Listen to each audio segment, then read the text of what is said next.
Selamat pagi anak-anak. Sebelum kita mulai pembelajaran, tolong meja dan kursinya dirapikan dulu ya nak.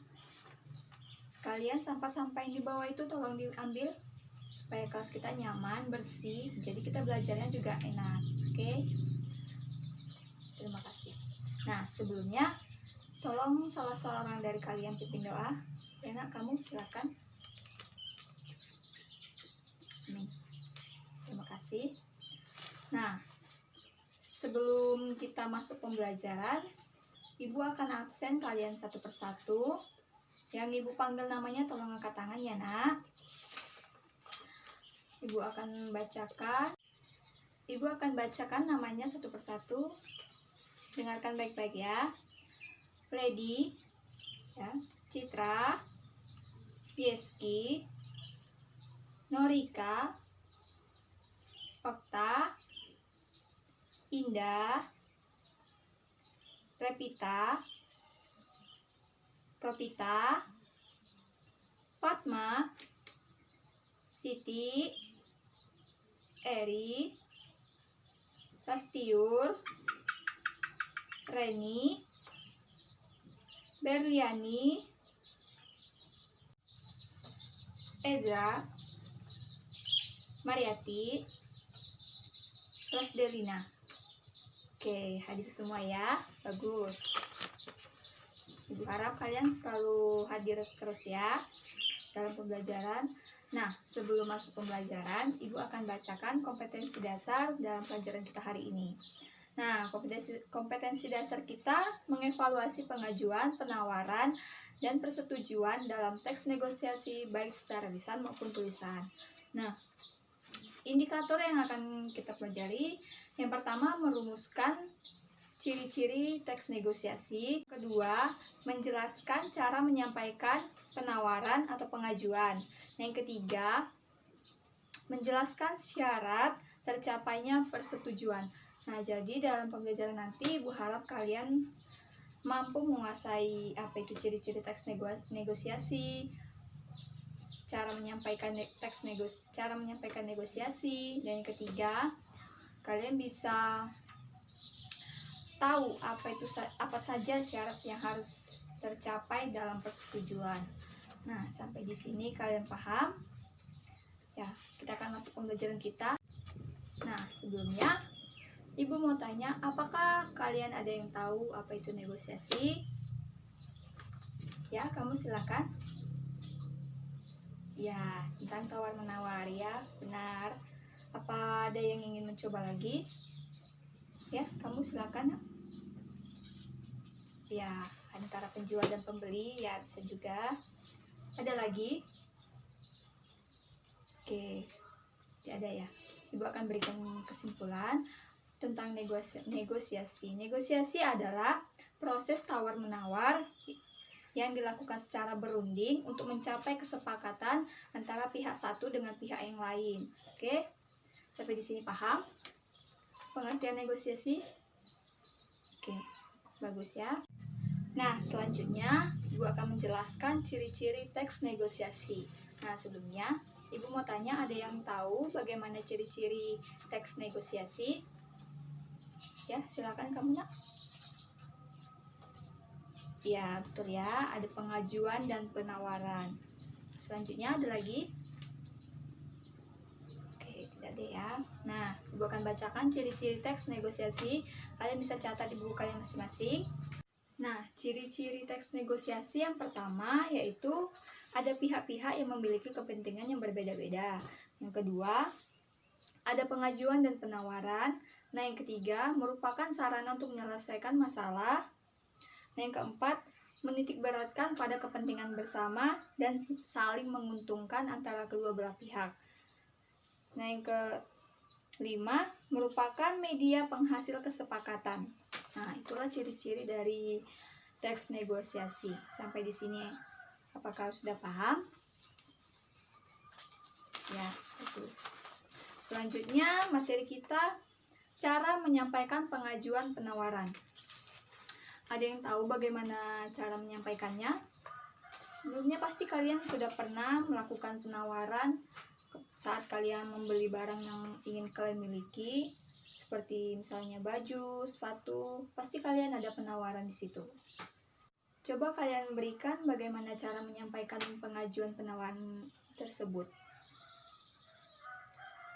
Ya, kamu silakan. Ya, betul ya, menggunakan bahasa yang baik dan sopan. Selanjutnya ada lagi. Ya, benar juga ya. Tidak ada pemaksaan dari salah satu pihak kepada pihak lain. Oke. Ada lagi mau yang nambahi? Oh, tidak ada ya. Ibu akan bacakan cara menyampaikan pengajuan penawaran. Silakan dicatat ya, anak-anak. Yang pertama, menggunakan bahasa yang baik dan benar sesuai yang bilang teman kalian tadi. Nah, yang kedua, tidak ada pemaksaan antara pihak satu dengan pihak yang lain. Nah, yang ketiga, disertai dengan adanya alasan dalam menyampaikan pengajuan. Nah, yang keempat, menyampaikan dengan cara yang halus dan tidak menyinggung perasaan pihak lain. Nah, sampai di sini apakah masih ada yang belum paham tentang cara menyampaikan pengajuan penawaran? Jika belum paham bisa ditanyakan. Paham ya? Oke. Nah, Ibu akan berikan satu contoh teks negosiasi. Kalian dengarkan baik-baik. Contoh yang Ibu berikan berupa dialog antara pembeli dan penjual di sebuah toko elektronik. Nah, setelah Ibu membacakan contoh ini, Ibu akan tanyakan kepada kalian, apakah contoh yang Ibu bacakan sesuai dengan cara penyampaian pengajuan penawaran atau tidak. Nah, Ibu akan bacakan. Pembeli, Mas, saya ingin beli laptop merek Dell. Apakah di sini ada? Penjual menjawab, ada Mas, ini ada beberapa tipe dan pilihan warna. Kemudian pembeli menjawab, saya mau yang tipe ini Mas, yang warna abu-abu ya. Itu harganya berapanya Mas? Penjual menjawab, harganya 13.150.000 Mas. Nah, pembeli menjawab, boleh kurang nggak Mas, jadi 12 juta. Kemudian penjual menjawab, paling pasnya harganya 12.689.000 Mas. Pembeli menjawab, boleh dikurangi lagi nggak Mas? Penjual menjawab, wah maaf Mas, tidak bisa karena laptop ini kualitasnya sangat baik. Nah, pembeli menjawab, baiklah Mas, saya pesan laptopnya, ini uangnya. Nah, segitu aja contohnya. Nah, dari teks yang Ibu bacakan tadi, apakah teks tersebut sudah memenuhi cara penyampaian pengajuan penawaran? Silakan berikan masukannya. Ya, silakan kamu. Ya, termasuk ya. Nah, alasannya? Ya, menggunakan bahasa yang baik dan benar, ya. Selanjutnya, ya, antara pembeli dan penjual tidak ada pemaksaan, oke? Ya, disertai alasan dalam penyampaian pengajuan. Bisa dibacakan alasannya tadi apa? Ya, laptopnya nggak bisa kurang kan harganya, karena memang kualitasnya dia baik. Jadi pembeli itu memiliki keuntungan dari laptop yang dibeli meskipun harganya mahal, dia memiliki kualitas produk yang bagus. Dan di sini pembeli dan penjual pun saling menguntungkan keduanya. Nah, selanjutnya materi kita yaitu syarat tercapainya persetujuan. Nah, ada yang tahu bagaimana syaratnya? Oke, tidak ada yang tahu. Oke, Ibu akan bacakan ya, tulis di bukunya. Dengarkan baik-baik. Yang pertama, perlu adanya kesepakatan. Nah, yang kedua, saling menguntungkan antara pihak satu dengan pihak yang lain. Nah, yang ketiga, dapat menerima alasan yang disampaikan oleh pihak lain. Nah, yang keempat, sifat persetujuan bersifat praktis, yaitu dapat diterapkan dalam sebuah perjanjian. Nah, sampai di sini paham bagaimana syarat tercapainya persetujuan? Ya, paham ya. Nah, Ibu akan berikan lagi contoh teks negosiasi. Nah, nanti akan Ibu bacakan. Kalian dengarkan baik-baik. Ibu akan tanyakan apakah teks tersebut, teks negosiasi ini berhasil atau gagal, apakah memenuhi syarat atau tidak. Oke, dengarkan baik-baik. Pada awal bulan Maret lalu, seorang penyanyi dangdut yang sedang naik daun dengan tidak sengaja mengeluarkan pernyataan yang telah menyinggung salah satu suku yang ada di Indonesia. Beberapa pengacara menganjurkan agar diadakan mediasi. Nah, ketika mediasi dilaksanakan, penyanyi dangdut tersebut meminta maaf dan berjanji tidak akan mengulangi kesalahannya. Namun ternyata para pemangku adat menolak permintaan maaf tersebut dan menginginkan agar dilakukan tindakan hukuman saja. Nah, dari teks yang Ibu bacakan tadi, apakah teks tersebut termasuk teks negosiasi yang berhasil dan memenuhi syarat tercapainya persetujuan? Ya, kamu nak, silakan. Gagal ya. Bisa dijelaskan alasannya? Ya, karena tidak ada kesepakatan antara kedua belah pihak, ya kan? Yang kita baca tadi, yang Ibu terangkan tadi, kalau syarat tercapainya persetujuan itu harus adanya kesepakatan antara kedua belah pihak. Oke, jadi tadi teks yang Ibu bacakan tidak ada kesepakatan, karena kesepakatannya itu si penyanyi dangdut tadi ingin meminta maaf dan tidak dilanjutkan ke jalur hukum. Namun pemangku adat tidak menerima permintaan maafnya dan lebih memilih untuk melanjutkan ke jalur hukum. Nah, dari situ kita bisa tahu kalau negosiasi ini gagal dilakukan karena tidak ada kesepakatan di antara kedua belah pihak. Nah, sampai di sini masih ada yang kurang paham, silakan dipertanyakan jika belum paham. Oke, sudah paham semua ya? Nah, selanjutnya Ibu mau kalian buat kelompok. Masing-masing kelompok terdiri dari 3 orang saja. Ibu akan berikan tugas kepada kalian. Kalian tentukan sendiri anggotanya ya.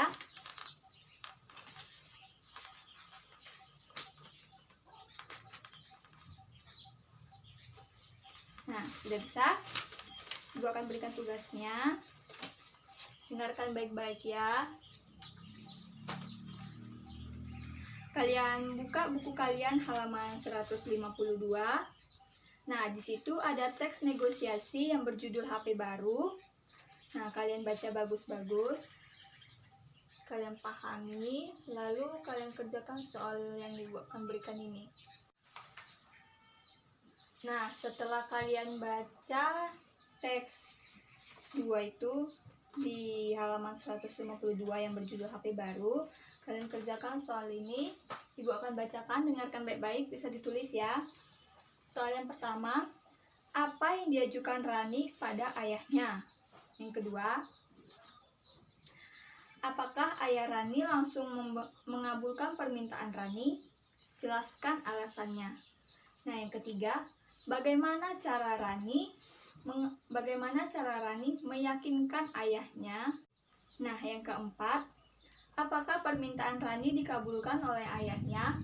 Adakah syarat yang diajukan oleh ayahnya yang harus dipenuhi oleh Rani? Nah, soal yang selanjutnya, buatlah satu contoh teks negosiasi dengan cara memperhatikan ciri-ciri, cara, serta serta syarat yang harus dipenuhi dalam negosiasi. Yang kalian buat bisa dalam lingkungan sekolah, dalam lingkungan keluarga, maupun dalam membeli barang atau bisnis, bisa juga, karena bisnis juga ada negosiasinya. Nah, itu kalian terserah kalian topiknya apa, yang penting teks negosiasi, dan kalian harus memperhatikan ciri-cirinya, cara penyampaiannya, dan syarat yang harus dipenuhi. Nah, sampai di sini apakah sudah paham dengan tugasnya? Oke, paham ya? Nah, apakah materi tadi yang Ibu jelaskan sudah dipahami juga? Oke, paham ya semuanya? Jadi negosiasi itu adalah proses tawar-menawar yang dilakukan oleh satu pihak dengan pihak yang lain untuk mencapai kesepakatan dan saling menguntungkan antara satu pihak dengan pihak lain. Oke? Ya, baik ya, semua udah paham ya? Jadi kalian semua belajar di rumah baik-baik. semua yang Ibu jelaskan tadi dipelajari lagi di rumah. Oke, sampai di sini dulu pertemuan kita pada hari ini. Semoga bermanfaat. Selamat siang.